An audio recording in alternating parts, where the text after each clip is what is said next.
আমাদের দেশে ইদানিং খুব বেশি লক্ষ্য করা যাচ্ছে, সেটা হচ্ছে ধর্ষণ। এই ধর্ষণ এতটাই মহামারী আকার ধারণ করেছে, গ্রামে গঞ্জে আমাদের মা বোনেরা ধর্ষণের শিকার হচ্ছে, শিশুরা পর্যন্ত রক্ষা পাচ্ছে না। আমরা জানি 7 বছরের একটি শিশু ধর্ষণের শিকার হয়েছে। আমাদের লালমনিরহাটেও একজন শিশু ধর্ষণের শিকার হয়েছে। এই শিশুকে কেন্দ্র করে বাংলাদেশে আমরা যেভাবেই বিচার চাই না কেন, তাই কিন্তু সুষ্ঠু কোনো বিচার করা হয় না। লালমনিরহাটের সেই ধর্ষকের বাড়ি আগুনে পুড়ে দেওয়া হয়েছে এবং তার বাড়ির উপরে হামলা করা হয়েছে। মানুষ ক্ষিপ্ত হয়েছে। মানবরচিত এই আইন, গণতন্ত্রের প্রতি মানুষ তিক্ত হয়ে গিয়েছে।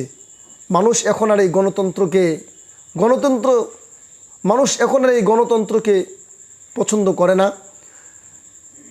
এই গণতন্ত্র কখনো সুষ্ঠুভাবে কোনো একটা দেশে আইন পরিচালনা করতে পারে না, মানুষের মাঝে শান্তি ফিরিয়ে আনতে পারে না। মানুষের মাঝে শান্তি ফিরিয়ে আনতে হলে আমাদেরকে কোরআন সুন্নাহর আইনের প্রতি ধাবিত হতে হবে, আমাদেরকে খেলাফতের পথে ধাবিত হতে হবে।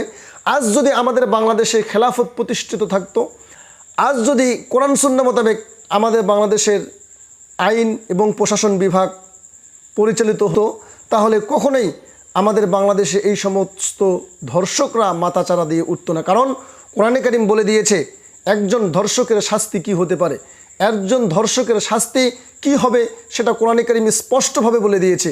তো কোরআনে কারীমের আইন অনুযায়ী যদি কোনো একজন ধর্ষককে একবার শাস্তি দেওয়া হয়, তো আশা করা যায় যে এ দেশে আর কখনো কোনো ধর্ষক মাথাচাড়া দিয়ে উঠতে পারবে না। সুতরাং আমাদের দেশ থেকে শুধুমাত্র এই ধর্ষণ নয়, ধর্ষণ সহ ধর্ষণ, চাঁদাবাজি, এমনকি মাদক সহ আরও যত ধরনের চোরাচালানি আছে, সমস্ত কিছু থেকে এই দেশকে রক্ষা করতে হলে কোরআন সুন্নাহর আইন এদেশে প্রতিষ্ঠিত করতে হবে।